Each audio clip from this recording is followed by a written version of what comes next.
Good morning viewers, कैसे हैं आप सब। मैं तृप्ति दुबे UIS एकेडमी कोरबा से आज अपन इन्वायरमेंट की क्लास लेने वाले हैं, जिसमें हम आज चर्चा करेंगे जैव विविधता का जो प्रकार है, उसकी मापन, उसका महत्व और उसके जोन के बारे में। ये चारों चीज़ आज अपन इस वीडियो में कवर करेंगे। तो बिना टाइम वेस्ट किए अपना क्लास स्टार्ट करते हैं। सबसे पहला चीज़ कि जो जैव विविधता है ना, उसका हम प्रकार की बात करेंगे। तो जैव विविधता को 3 प्रकार में बांटा गया है। जैव विविधता का 3 प्रकार होता है। पहला होता है आनुवांशिक जैव विविधता, दूसरा होता है प्रजाति जैव विविधता और जो तीसरा होता है वो होता है सामुदायिक जैव विविधता। ठीक है, देखिए यहाँ पे लिखा हुआ है, आप देख सकते हैं। जैव विविधता का जो प्रकार है, मैंने पहला क्या बताया, आनुवांशिक विविधता, दूसरा प्रजाति विविधता और तीसरा होता है सामुदायिक विविधता। इसके बारे में थोड़ा थोड़ा डिटेल भी कर लेते हैं कि होता क्या है।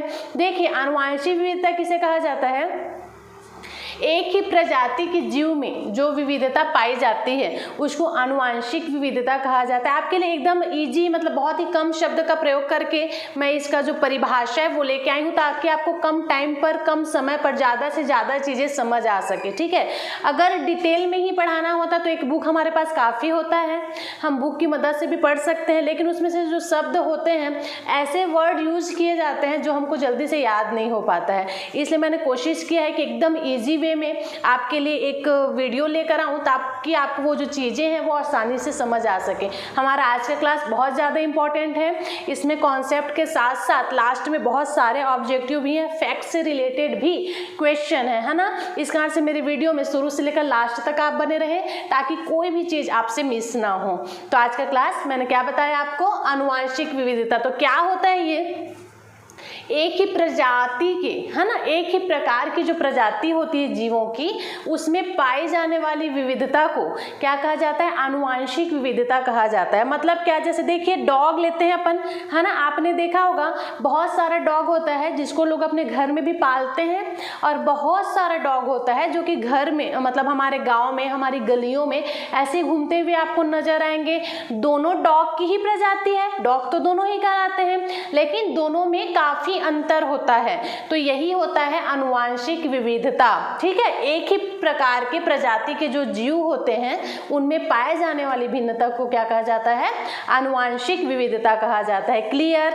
ठीक, दूसरा हम क्या देखेंगे, प्रजाति विविधता। अब प्रजाति विविधता क्या होता है, आनुवांशिक विविधता में मैंने क्या बताया आपको, एक ही प्रकार के प्रजाति में पाई जाने वाली भिन्नता को आनुवांशिक विविधता कहते हैं। अब यहाँ पर प्रजाति विविधता बोल रहे हैं, मतलब अनेक प्रकार की प्रजातियों में पाए जाने वाली भिन्नता को प्रजाति विविधता कहा जाता है। अब एक ही प्रजाति नहीं, दूसरा भी प्रजाति हो सकता है, ये मतलब अनेक प्रकार की प्रजातियों में जो विविधता पाई जाती है उसको प्रजाति विविधता कहते हैं। जैसे देखिए, जो हमारा भूमध्य रेखीय प्रदेश है ना, भूमध्य रेखीय वाला जो क्षेत्र है जो कि 0 डिग्री सेल्सियस पर होता है, तो वहाँ होता क्या है, जो सूर्य का तापमान है, जो सूर्य का प्रकाश है, वो 12 महीने पड़ता रहता है। क्यों, क्योंकि भूमध्य रेखा, मतलब आप क्या समझ रहे हो, नाम से ही क्लियर है, भूमध्य रेखा मतलब भूमि को बीच से बांटने वाला, मतलब पृथ्वी के बीचों बीच जो रेखा खींची जाती है उसको क्या कहा जाता है, भूमध्य रेखा कहा जाता है। इसलिए मैं बोल रही हूँ कि ये जो है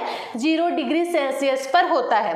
ठीक, अब पृथ्वी के बीचों बीच ये रेखा खींची जाती है, तो इस रेखा पर सूर्य की जो किरणें हैं वो 12 महीना पड़ती हैं, बहुत तीव्र पड़ती हैं। और ठीक है, तो इस कारण से क्या होता है, ये वाला जो क्षेत्र है, भूमध्य रेखा के आसपास वाला जो क्षेत्र है, वहाँ टेम्परेचर बहुत हाई रहता है, जिसके कारण यहाँ वाष्पीकरण की क्रिया भी अधिक होती है। अब वाष्पीकरण की क्रिया अधिक होगी तो वहाँ वर्षा भी बहुत अधिक मात्रा में होगा। ठीक है, वर्षा बहुत अधिक मात्रा में होगी, उस क्षेत्र में क्या होगा, वनस्पतियाँ भी बहुत जल्दी जल्दी होंगी, है ना, मतलब बहुत अधिक मात्रा में वनस्पतियाँ भी वहाँ पाई जाएंगी। तो यही होता है कि वह क्षेत्र जहाँ वर्षा अधिक मात्रा में होता है वहाँ बहुत अधिक मात्रा में वनस्पति पाई जाती है, सदाबहार वन पाए जाते हैं। सदाबहार वन मतलब जो कि 12 महीना क्या रहता है, हरा भरा रहता है। ये जो है पेड़ होते हैं वो अपनी पत्तियाँ नहीं गिराती हैं, तो इस टाइप का वन पाया जाता है। कहाँ? भूमध्य रेखीय प्रदेश में। भूमध्य रेखीय प्रदेश मतलब भूमध्य रेखा के आसपास वाला जो क्षेत्र है उसको भूमध्य रेखीय क्षेत्र या भूमध्य रेखीय प्रदेश कहते हैं। ठीक, तो भूमध्य रेखीय प्रदेश के आसपास बहुत अधिक मात्रा में सदाबहार वन पाए जाते हैं। क्यों पाए जाते हैं ये मैंने अभी आपको बताया, क्योंकि 12 महीने उस क्षेत्र में क्या होता है, सूर्य का प्रकाश पड़ते रहता है, जिसके कारण वहाँ जो टेम्परेचर है वो बहुत ज़्यादा हाई हो जाता है, वाष्पीकरण की क्रिया भी बहुत अधिक होने लगती है, जिसके कारण वहाँ वर्षा भी अधिक होता है, और जहाँ वर्षा अधिक होगा वहाँ वनस्पति तो ज़्यादा होंगी ही। तो इस कारण से इन क्षेत्र में सदाबहार वन ज़्यादा पाया जाता है।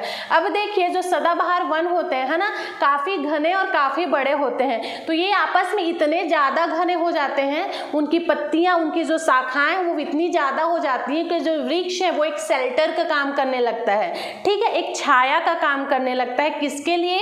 पृथ्वी के लिए। मतलब ये कि देखिए बहुत सारे वृक्ष हैं, है ना, वो एक झुंड बना लेते हैं, मतलब सारे का जो शाखा है, ठीक है, एक प्रकार का क्या बोलना चाहिए, क्लाउड बना लेता है, एकदम घना हो जाता है, जिससे जो सूर्य की प्रकाश है वो उस पेड़ से होते हुए नीचे पृथ्वी पर नहीं जा पाती है।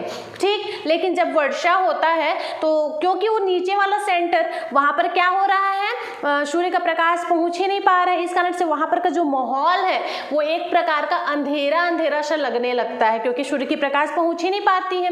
जो पेड़ की शाखाएं हैं वो एक प्रकार से क्लाउड का निर्माण कर देती है, जिससे वो प्रकाश जो है अंदर नहीं जा पाती उतना जितना कि जाना चाहिए। फिर जब वर्षा होता है वहां पे तो जो नीचे वाला क्षेत्र, क्योंकि बारिश की बूंदें तो नीचे जाएंगी ही जाएंगी, वो तो बीच पे नहीं अटकेंगी, तो जब वर्षा की बूंदें नीचे जाती हैं तो वो जो नीचे वाला क्षेत्र है, उस सदाबहार वन के नीचे वाला जो क्षेत्र है, पृथ्वी वाला जो क्षेत्र है, वो पूरी तरह से दलदली बन जाता है। क्यों?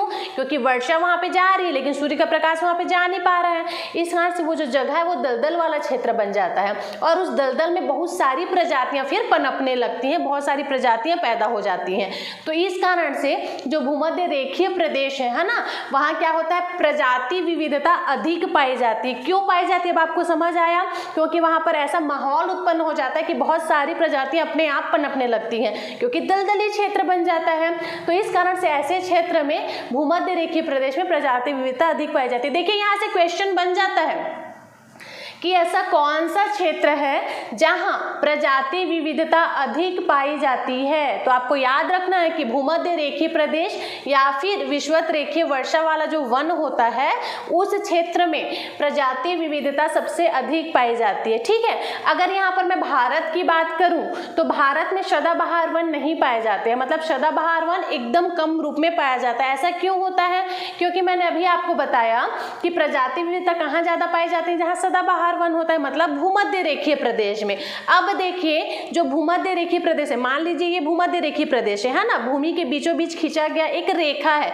तो भूमध्य रेखीय प्रदेश के ठीक ऊपर में हम जाएंगे उत्तर की ओर, तो 23 सही 1/2 डिग्री अंश पर, है ना, डिग्री सेल्सियस की ऊंचाई पर कर्क रेखा खींची जाती है। जैसे कि देखिए मान लीजिए ये जो है एक ग्लोब है पृथ्वी का, ठीक है, यहाँ पर बीच में इसके बीचों बीच एक रेखा खींचते हैं, ये क्या कहलाएगी, भूमध्य रेखा। भूमि के बीच में खींची जाने वाली रेखा भूमध्य रेखा कहलाती है। ठीक, अब देखिए इससे 23 सही 1/2 डिग्री सेल्सियस की दूरी पर यहाँ पर, है ना, एक कर्क रेखा खींची जाएगी।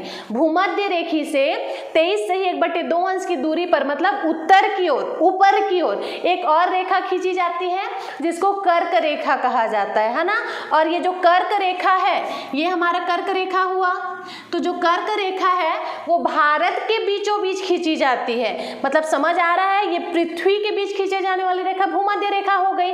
अब भूमध्य रेखा से उत्तर की ओर 23 सही 1/2 डिग्री सेल्सियस की ऊंचाई पर एक कर्क रेखा खींचा जाता है। अब वो जो कर्क रेखा है वो भारत के बीचों बीच खींची जाती है, मतलब भारत के 8 राज्यों से होकर गुजरती है ये कर्क रेखा। ये भी याद रखना है आपको कि कर्क रेखा भारत के कितने राज्य से होकर गुजरती है। तो कर्क रेखा भारत के 8 राज्यों से होकर गुजरती है, और भूमध्य रेखा से उसकी दूरी कितनी है, 23 सही 1/2 अंश, या फिर 23.5 अंश भी बोल सकते हैं। तो इस प्रकार प्रकार से आप देखेंगे कि जो कर्क रेखा है जो भारत के बीचों बीच से जा रही है, तो भारत जो है भूमध्य रेखा से काफी दूर पर है ना, बहुत अधिक दूर पर है। इस कारण से यहाँ क्या होता है, प्रजाति विविधता नहीं पाई जाती है, मतलब सदाबहार वन भी यहाँ नहीं पाए जाते हैं।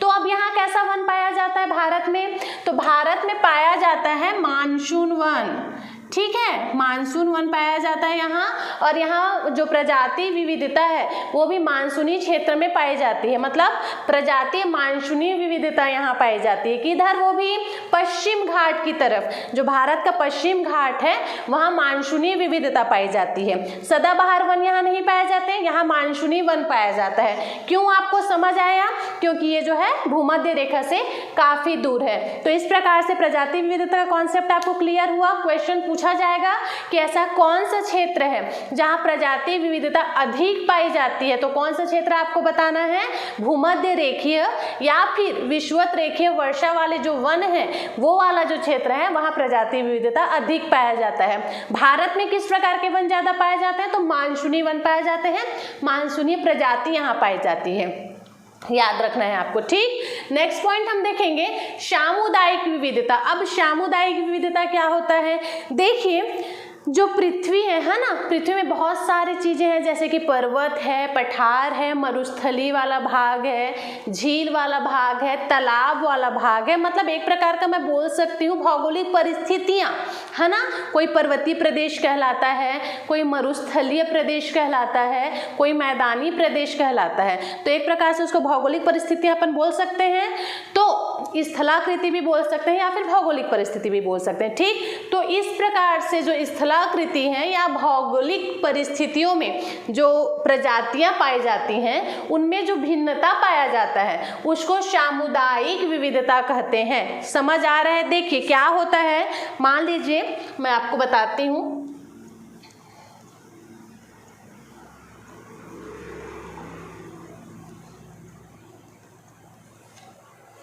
जैसे कि देखिए ये वाला जो क्षेत्र है ना, ये पर्वतीय क्षेत्र है, ठीक।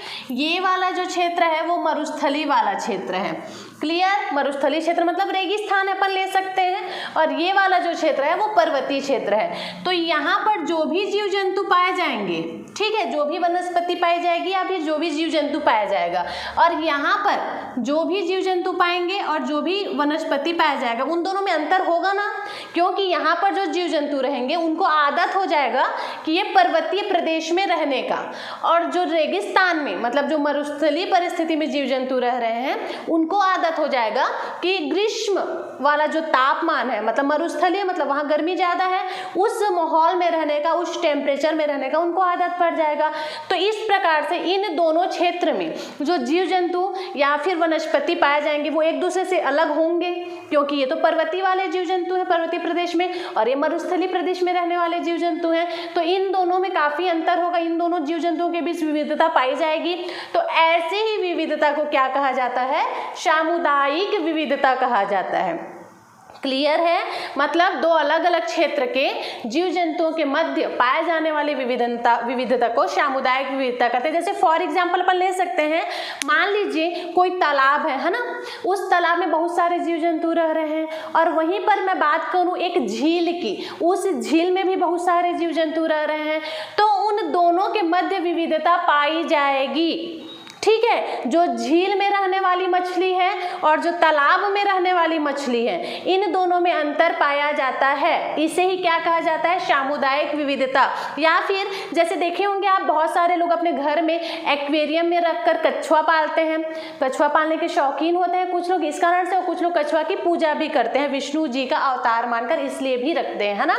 तो घर में किसी किसी घर में कछुआ पाला जाता है, एक्वेरियम में रखकर भी पाला जाता है या फिर ऐसे भी पाला जाता है, ठीक। और देखोगे आप कि जो समुद्र में पाया जाने वाला कछुआ है ना, मतलब घर में पाया जाने वाला जो कछुआ है और समुद्र में पाया जाने वाला जो कछुआ है, उन दोनों में बहुत अंतर होता है। एक ही प्रजाति के हैं लेकिन दोनों में बहुत अधिक मात्रा में भिन्नता पाई जाती है। तो इसका कारण क्या है, वहाँ की भौगोलिक परिस्थिति, है ना, क्योंकि यहाँ का वातावरण अलग है, वहाँ का वातावरण अलग है। तो अलग अलग वातावरण में पाए जाने वाले एक ही प्रजाति के जो जीव हैं उनमें जो भिन्नता पाई जाती है उसको क्या कहा जाता है, सामुदायिक विविधता कहा जाता है। कॉन्सेप्ट क्लियर है? बिल्कुल याद करने के इंटेंशन से नहीं सुनेंगे आप, जितना मैं बोल रही हूँ उसको आप समझने की कोशिश करो। एकदम नॉर्मल चीज है, आप समझिए इस चीज को कि घर में हम जो कछुआ पाल रहे हैं ना वो, और समुद्र में जो कछुआ है वो, उन दोनों में अंतर होगा कि नहीं होगा? अंतर तो होगा ना। तो वही जो अंतर है वो क्या कहलाता है, सामुदायिक विविधता कहलाता है। क्लियर है? ठीक, अब हम आगे बढ़ेंगे। ये था हमारा जैव विविधता का प्रकार, जो मैंने बताया आज हम पढ़ेंगे प्रकार, तो हमारा प्रकार क्लियर हो जाता है। अब हम बात करेंगे मापन का। मापन क्या होता है? तो देखिए कौन से क्षेत्र में ज़्यादा जैव विविधता पाया जाता है या फिर किस क्षेत्र में कम जैव विविधता पाया जाता है, इसको हम कैसे जानेंगे? तो इसको मापने के लिए जैव विविधता की मापन की विधियां बनाई गई। ठीक है, ब्रिटेन के 2 लोग थे जिन्होंने पहला प्रयास किया था जैव विविधता के लिए मापन बनाने का। उनका नाम क्या है? ब्रिटेन के पाल विलियम्स तथा डिक्वेन राइट करके 2 व्यक्ति। नाम आपको याद रखना है, बहुत ज़्यादा इंपॉर्टेंट है। क्या नाम बताई मैं? पाल विलियम्स और दूसरा मैंने बताया डिक्वेन राइट। क्या बताई? डिक्वेन राइट। तो पाल विलियम्स और डिक्वेन राइट ये दोनों कहाँ के हैं? ब्रिटेन के हैं। इन्होंने जैव विविधता के क्षेत्र में, मतलब जैव विविधता के मापन के लिए कुछ बनाने के लिए सबसे पहला प्रयास किया था। तो इन्होंने क्या किया? तो इन्होंने क्या किया, वर्ल्ड मैप नामक एक सॉफ्टवेयर बनाया। मतलब एक सॉफ्टवेयर बनाया इन्होंने, जिसको क्या नाम दिया? World map. सॉफ्टवेयर का नाम है ना वर्ल्ड मैप। फिर देखिए, और मापन की 3 विधियां बनाई। क्या बताई मैं अभी आपको? जो ब्रिटेन के 2 व्यक्ति हैं, क्या नाम बताई उनका?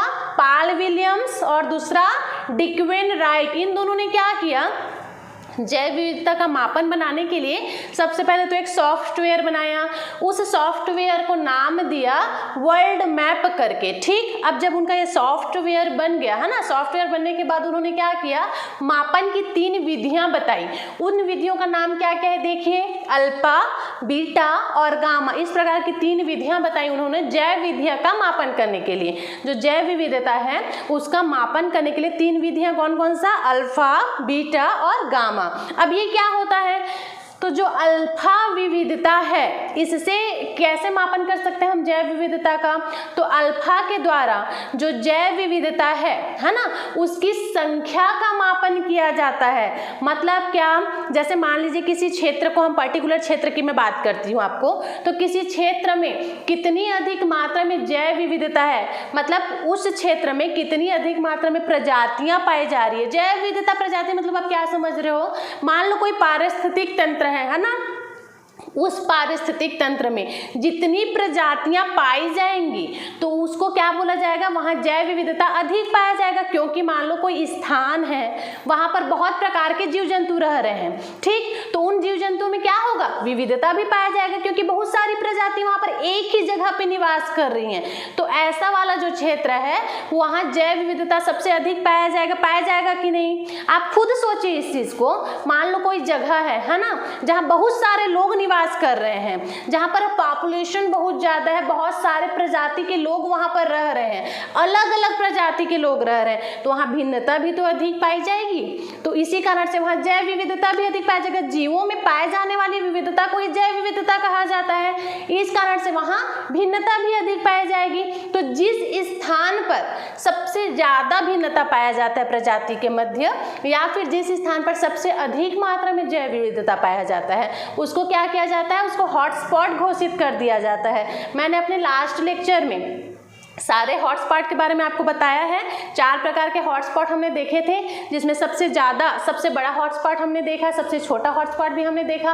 अगर आप पहली बार मेरा वीडियो देख रहे हो तो आप प्लेलिस्ट में जाइए, वहां जाकर आप मेरा वो वाला वीडियो देखिए जिसमें मैं क्या बोलते हैं, जैव विविधता का जो हॉटस्पॉट केंद्र है ना, कितनी है और सबसे बड़ी कौन सी है, सबसे छोटी कौन सी है, ये सारा बहुत ही डिटेल में मैंने एक्सप्लेन किया हुआ है। तो वहां जाकर आप उस वीडियो में चेक कर सकते हैं। प्लेलिस्ट में जाएंगे तो वो चीजें आपको मिल जाएंगी। वो वीडियो देखने के बाद ये वाला जो क्लास है वो आपको एकदम इजी वे में समझ आ जाएगा।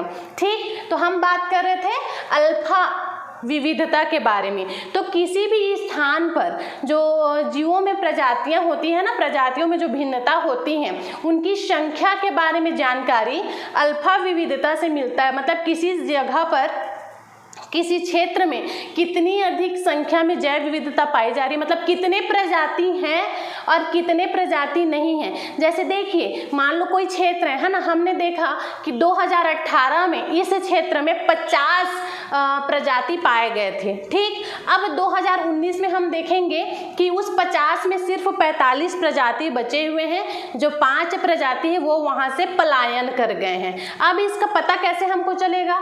तो इसकी जानकारी हमको मिलती है अल्फा विविधता के द्वारा। मतलब जीवों में जो संख्या के आधार पर विविधता का वर्णन करें उसको बोला जाता है अल्फा विविधता। मतलब गिना जाता है कि कौन से जीव आ रहे हैं या कौन से जीव जा रहे हैं। जीवों की प्रजाति जो है उनकी संख्या घट रही है या बढ़ रही है, संख्या इसके माध्यम से पता चलता है, अल्फा विविधता के माध्यम से पता चलता है। ये क्लियर हुआ? ठीक, अब दूसरा हम देखेंगे बीटा विविधता। बीटा विविधता क्या होता है?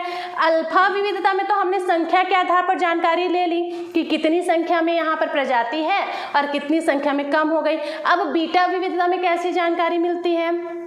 तो जो बीटा विविधता है वो जो है संरचना के आधार पर डिसाइड करता है। जो बनावट होती है, जो संरचना होती है, उसके आधार पर डिसाइड करता है कि ये जो जीव है वो एक ही प्रजाति के जीव हैं या अलग अलग प्रजाति के जीव हैं, या फिर एक ही प्रजाति के कितने जीव एक ही जगह पर मौजूद हैं या फिर कितने जीव दूसरा क्षेत्र पे मौजूद हैं। तो संरचना के आधार पर डिसाइड होता है, उसको क्या बोलते हैं? बीटा विविधता बोलते हैं। संख्या के आधार पर जो डिसाइड होता है उसको क्या बोलते हैं? अल्फा विविधता बोलते हैं। अब वही मैं बात करूं गामा के आधार पर। ठीक है, जो 3 चीजें दी थी ना उन्होंने, अल्फा, बीटा और गामा। गामा के आधार पर क्या होता है? अंतः संबंध के कारण रिलेशन बन जाता है। अंतः संबंध के कारण रिलेशन बन जाता है, उसके आधार पर बताया जाता है कि यहाँ पर कितनी प्रजाति पाई जाती है, यहाँ पर जैव विविधता कितनी पाई जाती है। मतलब अंतः संबंध में रिलेशन से आप क्या समझते हैं? देखिए, मान लो कोई भौगोलिक परिस्थिति है ना मतलब इस टाइप का भौगोलिक परिस्थिति है कि वहाँ का टेम्परेचर एकदम हाई रहता है, या फिर मैं बोलूँ कि बहुत ज़्यादा वहाँ पर गर्मी है। ठीक, मान लो कोई ऐसा जगह है जहाँ पर बहुत अधिक मात्रा में गर्मी पड़ रहा है। थार का मरुस्थल अपन ले सकते हैं। तो उस क्षेत्र में जो जीव जंतु रह रहे हैं, जैसे थार का मरुस्थल का ही मैं एग्जाम्पल दूँ तो थार के मरुस्थल में जो भी जीव जंतु वनस्पति रह रहे होंगे, है ना, तो वहाँ क्या होगा, वहाँ के जो जीव जंतु हैं उसको उसी टेम्परेचर की आदत हो जाएगी, उसी माहौल में रहने का आदत हो जाएगा। ठीक, अब मान लीजिए सडनली ऐसा होता है कि जो गर्मी वाला क्या बोलना चाहिए परिस्थिति है, जो थार का मरुस्थल है वो गर्मी के लिए जाना जाता है, ग्रीष्म के लिए जाना जाता है। तो वहाँ पर एकाएक ऐसा मतलब बोलना चाहिए मौसम परिवर्तन होता है कि वहाँ एकदम ज़्यादा ठंडी स्टार्ट हो जाती है।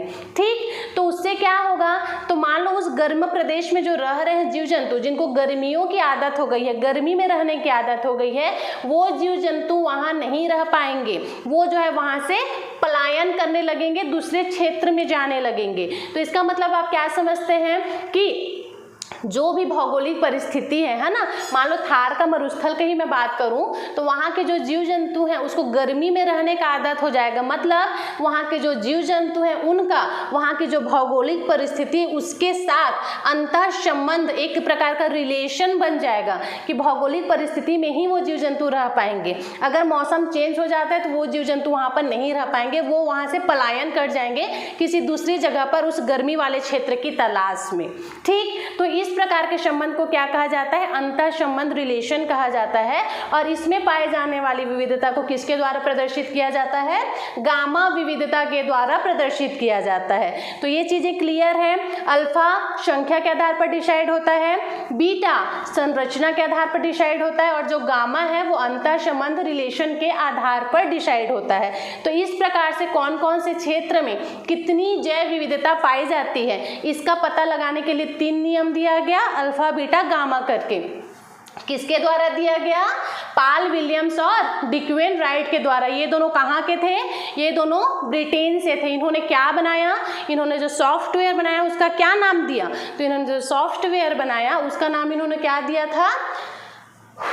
वर्ल्ड मैप दिया था। ठीक है, आपको याद रखना है इसको। कौन सा सॉफ्टवेयर दिया था उन्होंने, उसका नाम दिया था वर्ल्ड मैप करके उन्होंने नाम दिया। तो इस टाइप से क्वेश्चन पूछे जाते हैं, ये मैं आपको बताने की कोशिश कर रही हूँ। अगर ऑब्जेक्टिव में बनता है तो बीच से कोई भी क्वेश्चन आपको उठा के दे दिया जाएगा, इसलिए एक एक पॉइंट आपका याद रहना चाहिए। ठीक है, तो इस प्रकार से हमारा मापन क्लियर हो जाता है, अल्फा बीटा गामा क्लियर हो जाता है। अब हम देखेंगे महत्व, जैव विविधता का महत्व किस टाइप से क्या क्या है उसके बारे में चर्चा करेंगे। पहला पॉइंट देखिए क्या बोल रहा है, जैव विविधता को विश्व स्तर पर 4 वर्ग में बांटा गया है। जो जैव विविधता है उसको विश्व स्तर की बात हो रही है ना, 4 वर्ग में बांटा गया है। कौन कौन सा वर्ग है, तो पहला हमारा अत्यधिक हो जाएगा, दूसरा वर्ग अधिक, तीसरा हो जाता है कम और चौथा हो जाता है निम्न।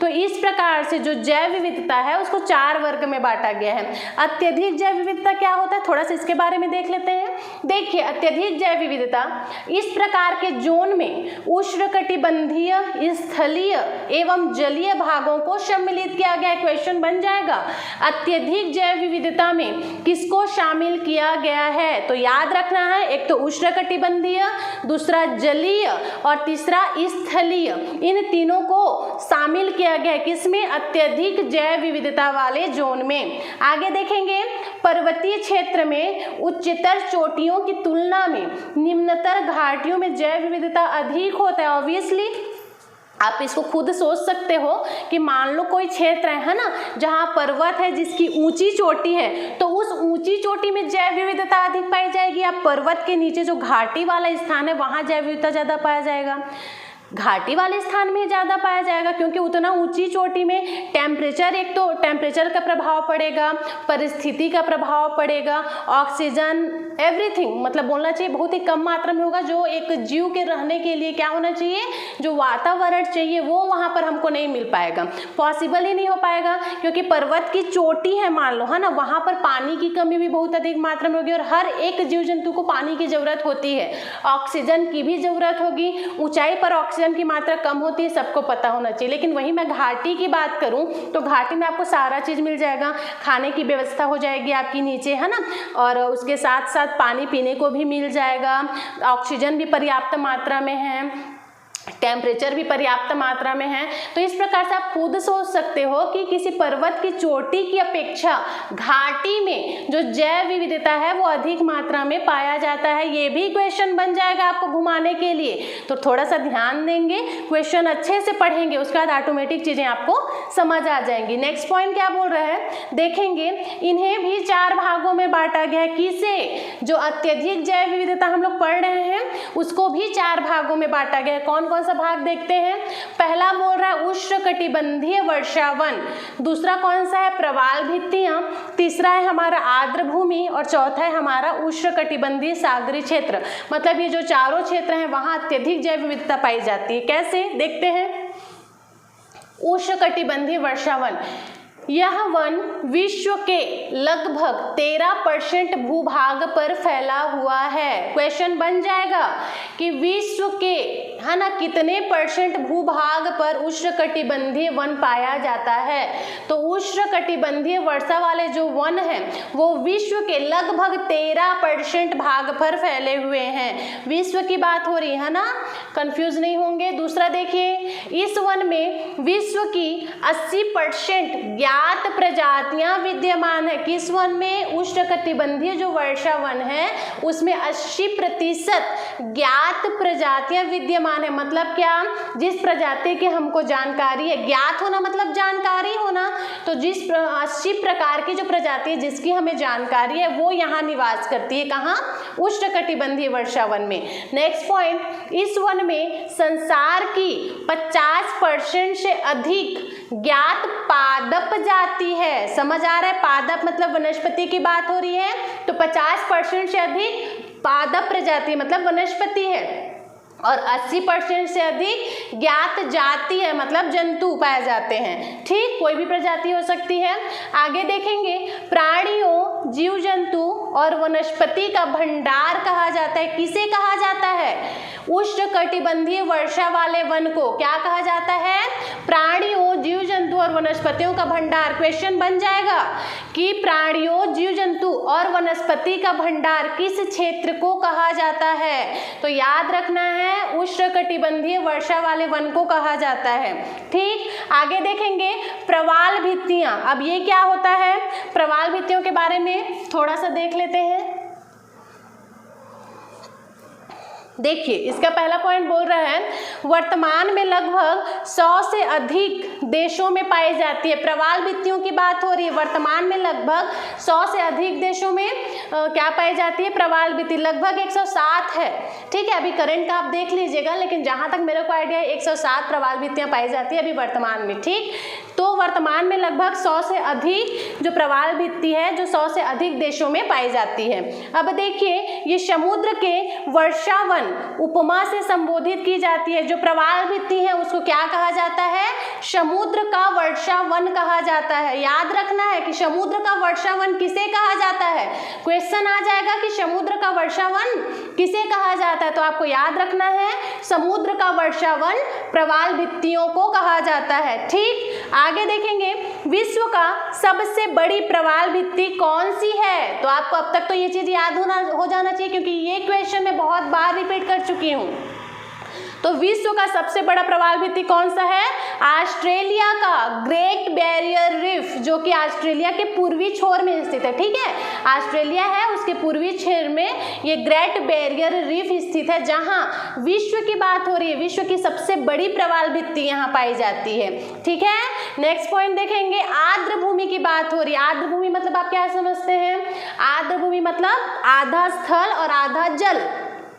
ठीक है, जिस भूमि में पाया जाता है आधा स्थल और आधा जल, मतलब नम भूमि। ठीक है, नम भूमि की बात हो रही है, ह्यूमिडिटी, तो उसको क्या कहा जाता है? आर्द्र भूमि कहा जाता है। तो जो आर्द्र भूमियां हैं, इसका बेस्ट एग्जांपल तो कच्छ का रण आप ले सकते हो।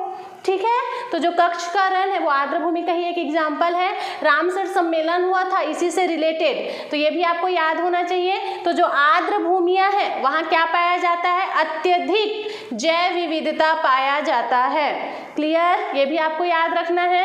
उसके बाद आगे देखेंगे हम उष्णकटिबंधीय सागरीय क्षेत्र। अब उष्णकटिबंधीय सागरीय क्षेत्र की बात हो रही है, तो यहाँ भी क्या होता है? अत्यधिक मात्रा में जैव विविधता पाया जाता है। इसी कारण से जो अत्यधिक जैव विविधता वाला पार्ट है उसको 4 पार्ट्स में डिवाइड किया गया है। तो यहाँ तक कॉन्सेप्ट क्लियर है। ठीक, आगे देखेंगे अधिक जैव विविधता। अभी तक हम अत्यधिक जैव विविधता देख रहे थे, है ना? अब हम देखेंगे अधिक जैव विविधता वाला क्षेत्र। इसमें क्या बोल रहे हैं? देखिए, इस जोन के अंतर्गत पश्चिम यूरोप, मानसूनी प्रदेश के घास का मैदान, क्या बोल रहा है? पश्चिमी यूरोप और जो मानसूनी प्रदेश है ना, उसका जो घास का मैदान है आदि को सम्मिलित किया गया है। किसके अंतर्गत? अधिक जैव विविधता के अंतर्गत। क्वेश्चन बन जाएगा कि जो पश्चिम यूरोप है या मानसूनी घास के मैदान है, वहां किस प्रकार की जैव विविधता पाई जाती है? ऑप्शन में दे देगा अत्यधिक, अधिक, निम्न और कम। तो वहां आपको टिक करके आना है अधिक। अत्यधिक जैव विविधता नहीं पाया जाता है, अधिक जैव विविधता पाया जाता है।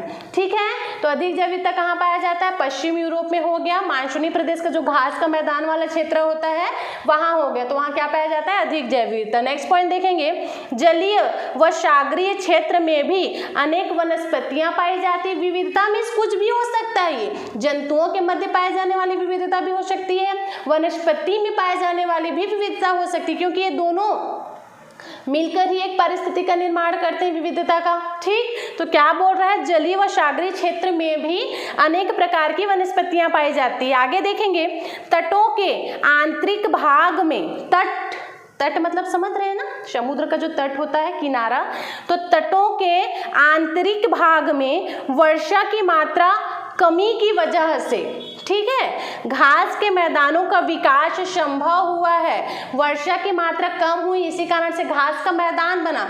सही बात है, क्योंकि जहाँ पर वर्षा अधिक होगी वो वाला क्षेत्र क्या हो जाएगा, दलदली सा क्षेत्र बन जाएगा, आर्द्र भूमि बन जाएगी वो तो। लेकिन जहाँ पर वर्षा कम हो रही वहाँ पर घास के मैदान ही बनेंगे।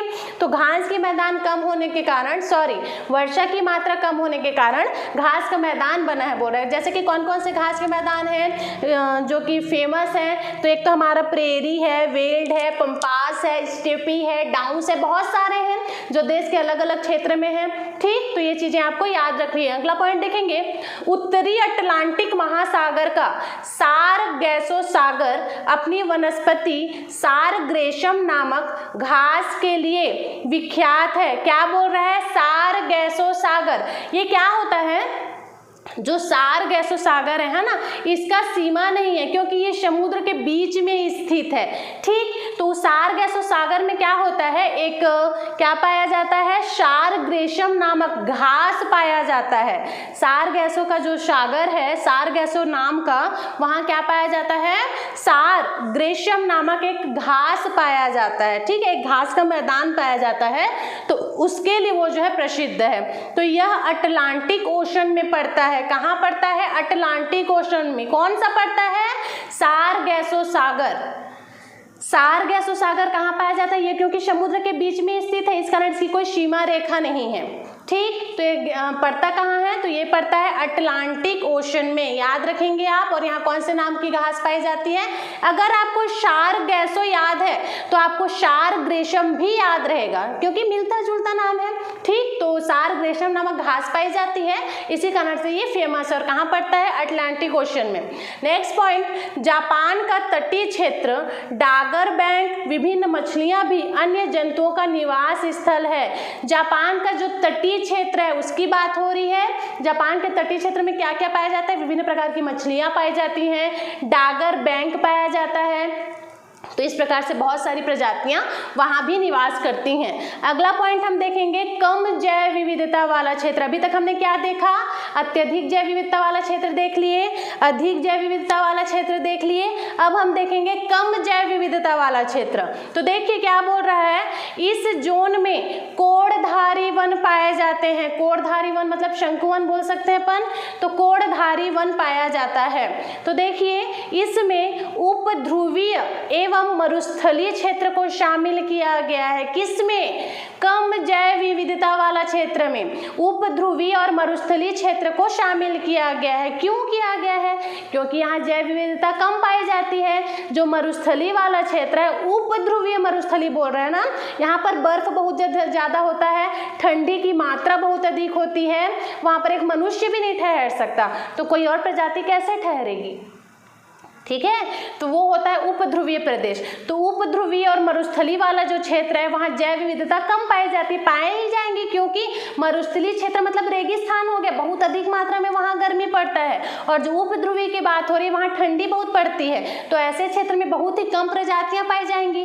और जिन क्षेत्रों में कम प्रजातियां पाई जा रही है वहाँ तो जैव विविधता कम पाए ही जाएंगे, है ना। तो इसीलिए बोला जा रहा है कि उपध्रुवीय और जो मरुस्थलीय क्षेत्र है ये आपको ध्यान देते हुए समझते चलना है, क्योंकि याद करोगे तो याद नहीं होगा, ये समझने की चीज है। आप खुद सोचो कि जिस स्थान में बहुत अधिक मात्रा में ठंडी पड़ रहा है, बर्फ की बारी हो रही है, जो मनुष्य जिसके पास सर्व सुविधा है, मतलब हम स्वेटर भी ले सकते हैं, जैकेट भी ले सकते हैं, एक ब्लैंकेट लेकर भी ओढ़कर भी बैठ सकते हैं, उसके बावजूद हम ध्रुवीय प्रदेश में नहीं रह सकते क्योंकि इतनी अधिक वहाँ की टेम्परेचर होती है कि हम इन सब व्यवस्था के बावजूद वहाँ नहीं ठहर सकते। तो फिर जो नॉर्मल जीव जंतु है जिनके पास कुछ सुविधा नहीं है, बोल नहीं सकते, जो वो वहाँ पर कैसे रहेंगे, कोई प्रजाति वहाँ नहीं रह सकती।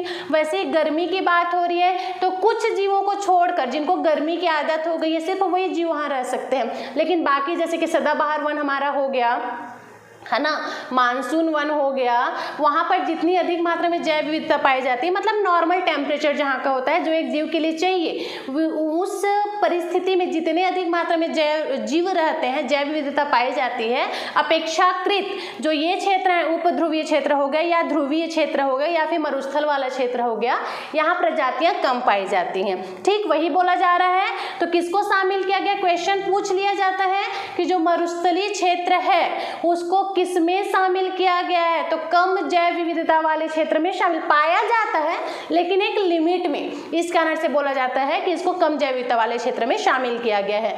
आगे देखेंगे सहारा मरुस्थल। सहारा मरुस्थल ये भी गर्म होता है।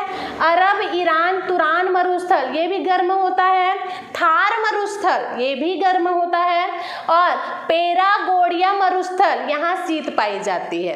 याद रखना है, पेरागोडिया जो मरुस्थल है यहाँ शीत पाई जाती है, तो ये भी इसी जोन में शामिल है। तो इन चारों को जो है कम जैव विविधता वाले क्षेत्र में शामिल किया गया, मतलब उपध्रुव में स्थित है जो पेरागोडिया मरुस्थल है वो, ठीक। और बाकी तो कम है, मतलब गर्मी वाला क्षेत्र मरुस्थल वाले भाग में ही होगा।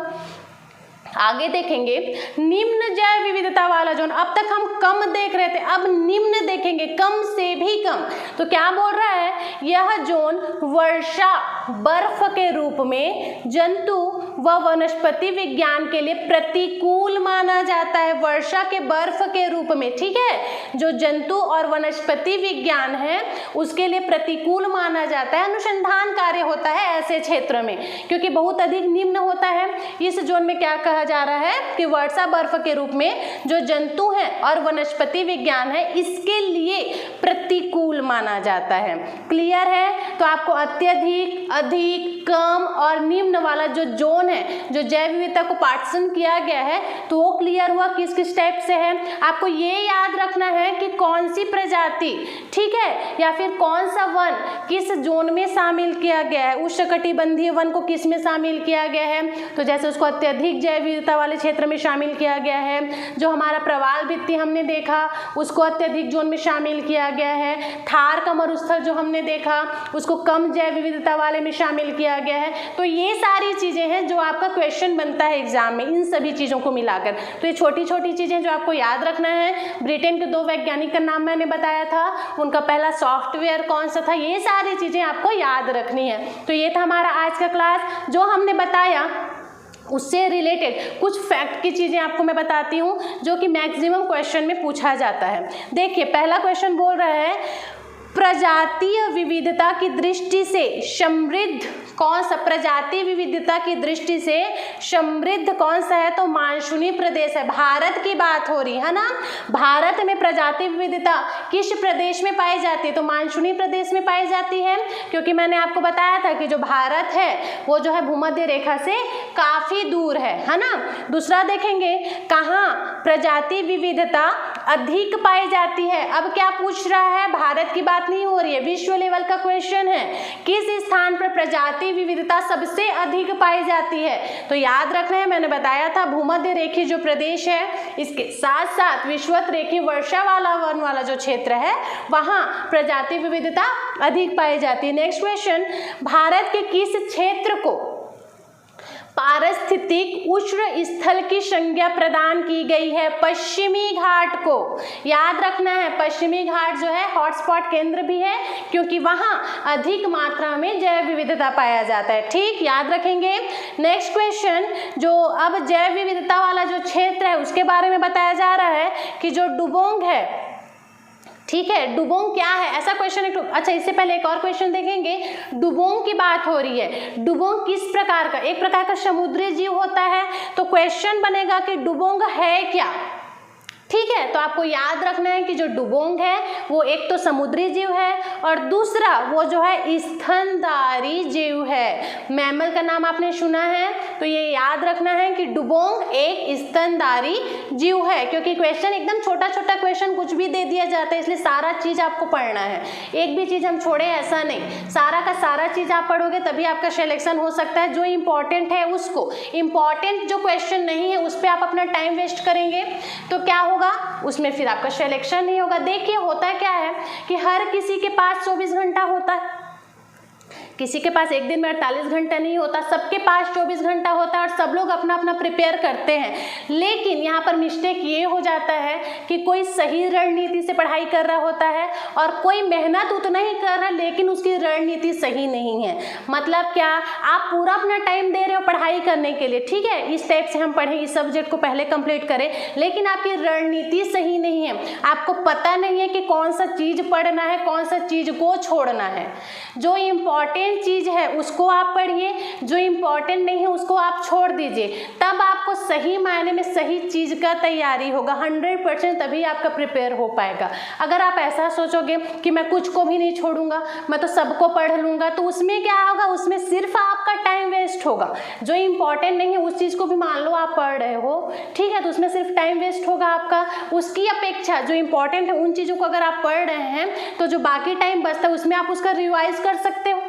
तो इस प्रकार से सिर्फ एक सही रणनीति चाहिए होती है किसी भी एग्जाम को निकालने के लिए, ठीक। बाकी मेहनत तो सब बराबर करते हैं, कोई ज़्यादा कोई कम नहीं करता, क्योंकि टाइम सबके लिए फिक्स होती है।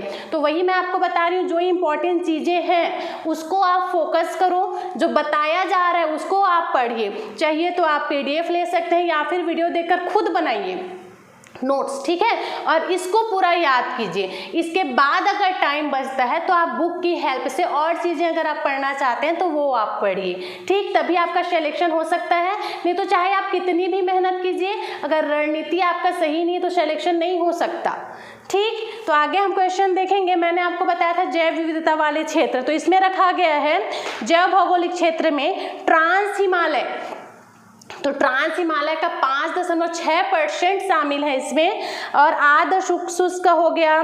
ढक्कन प्रायद्वीपीय जो क्षेत्र है उसका 43% है, हिमालय का 7.2% है, क्षेत्र का 15.6% है। आर्द्र शुष्क क्षेत्र की बात हो रही है, ठीक है, आर्द्र शुष्क क्षेत्र कितना है, 15.6% है। गंगा का मैदान 11% है, मरुस्थल 6.9% है। पश्चिमी घाट की बात हो रही है तो 5.8% जैव विविधता यहाँ पाया जाता है, और उत्तर पूर्वी जो क्षेत्र है वहाँ 5.2% पाया जाता है। मतलब ये जैव विविधता का एक भौगोलिक क्षेत्र था कि किस जगह पर कितनी मात्रा में प्रजातियाँ पाई जाती हैं। तो ये था हमारा आज का क्लास, जिसमें हमने जैव विविधता का प्रकार, मापन, महत्व, जोन और इसके साथ साथ भौगोलिक क्षेत्र भी कवर कर लिया, ठीक। तो आई होप आपको आज का क्लास समझ आया होगा। 1 से 2 बार रिवाइज कर देखिए, रट्टा मारने के इंटेंशन से नहीं, समझने के इंटेंशन से कीजिए, समझ आ जाता है उसके बाद फिर जो फैक्ट की चीज़ मैंने बताया वो आप याद करते चलिए, तो आपकी तैयारी अच्छे से हो जाएगी, ठीक। Thank you so much for watching this video. Last तक मेरा वीडियो देखने के लिए बहुत बहुत थैंक यू। बहुत ज़्यादा यूज़फुल होगा ये वीडियो आपके लिए, और इससे क्वेश्चन बनेंगे ही बनेंगे। तब तक अगर वीडियो पसंद आ रहा है तो लाइक कीजिए, शेयर भी कीजिए। पहली बार अगर मेरा वीडियो देख रहे हो तो सब्सक्राइब करिए, ताकि मेरे और भी वीडियोज़ आप तक जल्दी से जल्दी पहुंच सके। Thank you.